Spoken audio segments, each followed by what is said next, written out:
వసే బులచ్మ ఏం చేస్తున్నావే?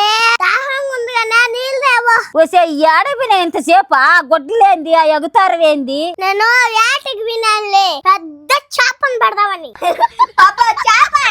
చేపను పెట్టుకొస్తుంటే పక్కింట్లో దూరిందన్నయ్యా. అక్కడైతే మసాలా బాగా పెట్టి పులుసు దండుగా పోస్తారంట. అమ్మమ్మ ఇప్పుడు మామూలు కై కాడిపోయింది, మామ గురించే కావాలి చెప్తుంది. అది చెప్తే నా కొడుకు అందరిళ్ళలో దోరతాడా? ఎవరైనా రావాలనుకుంటే నా కొడుకు దగ్గరికే వస్తారు. అంత అందగాడు నా కొడుకు. కర్ణ బట్ట. ఆ కర్రోడికి ఒక రవ్వ ఎడతోలు ఉంటే ఇది కింద పైన నిలబడతారా అన్నయ్య?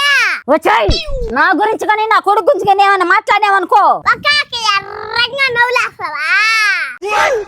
ఓ ఏనా సవితి అమ్మమ్మ మా చెల్లి మరి తిడుతున్నా కూడా సిగ్గులానికా ఒక్క కేసుకుంటున్నావునావా?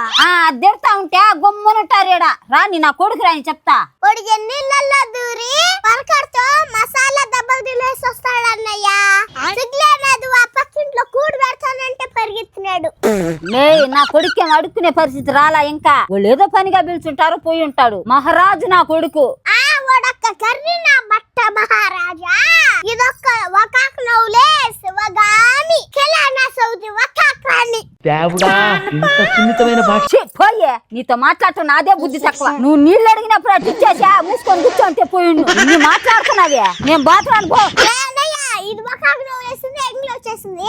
అది మూసేది ఇంకే తప్పించుకొని పోతున్నది. నీ బతుకు పని నా సౌతి. ఆ కర్రాడు ఒక దొంగ నా కొడుకు నీకు. నువ్వు ఒక వయ్యారి అమ్మవే. పోయే గుడిసెట్ నా సౌతే. వాడు ఒక కొడుకు, నువ్వు ఒక అమ్మ. మ్యూజిక్